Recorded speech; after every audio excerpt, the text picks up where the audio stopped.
கம்பர் கைகளில் தவழ்ந்து கண்ணதாசரின் காதலியாய் கல்லுக்குள் சிலையாய் மண்ணுக்குள் நீராய் எனக்குள் நீயாய் நமக்குள் நாமாய் வீற்றிருக்க திக்காக பிறந்த சத்தான தமிழுக்கு என முதற்க வணக்கத்தை தெரிவித்துக் கொண்டு இந்தியாவில் பல சமயவாதிகள் தோன்றி இந்தியர்களை வேறு மதத்திற்கு திரும்ப சொன்ன காலகட்டத்தில் மதமானதை விடியாதிருக்க வேண்டும் என சாதிக்கும் மதங்களுக்கும் சாட்டையடி கொடுக்கும் வகையில் ஒரு சமத்துவவாதி பிறந்தார்.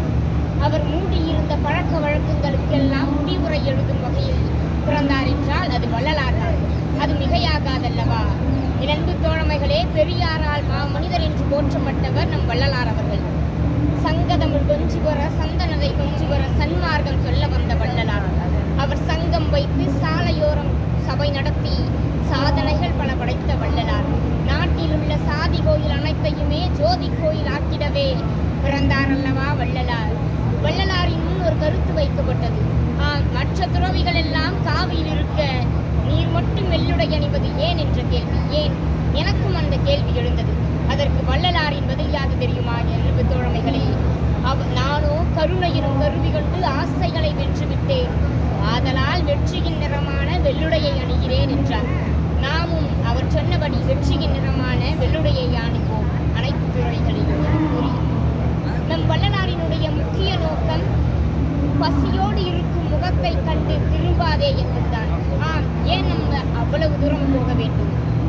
நம் அண்ணா அவர்களுக்கு சத்துணவாய் தெரிந்ததும் காமராசர் ஐயா அவர்களுக்கு மதிய உணவாய் தென்பட்டதும் இவ்வளவு தூரம் ஏன் இன்றைய முதல்வர் ஐயா அவர்களுக்கு காலை உணவாய் காட்சியளித்ததும் பசித்தோர் முகத்தை பார்க்காமல் இருக்காதே எனும் நம் வள்ளலாரின் போதனைகள் தானே.